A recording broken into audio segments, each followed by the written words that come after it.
Hello students, in this video I will discuss exercise 8.4 question number 6 or question number 4. তারপরে আমি লিখিম left hand side solution দি left hand side cot theta plus tan theta. Okay, cot theta মানে কি হয়? Cot theta মানে হয় যে cos theta by sin theta.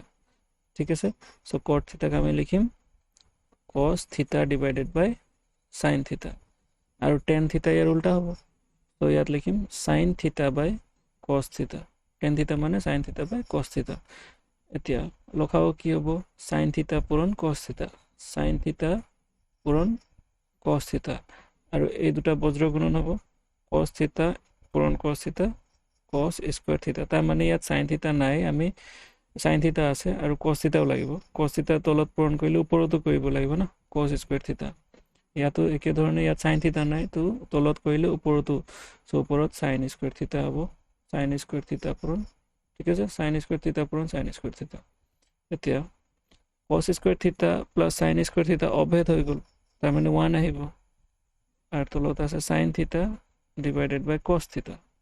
এতিয়া আমি জানো যে 1 divided by sin theta কি হ'ব cosec theta হ'ব, আৰু 1 divided by cos theta কি হ'ব sec theta হ'ব, ঠিক আছে, যেটো আমাক লাগে ইয়াত, ঠিক আছে. সো ইজি আছে, এটো প্ৰমাণ হৈ গ'ল.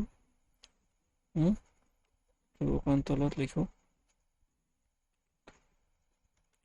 1 by sin theta মানে cosec theta, আৰু 1 by cos theta মানে sec theta, যেটো আমাক প্ৰমাণ কৰিব লাগিছিল, ঠিক আছে. ৰাইট হ্যান্ড সাইডত আগে পিছে আছে, sec theta আগপিনে আছে, cos theta পিছপিনে আছে, কিন্তু একেটাই বস্তু হয়.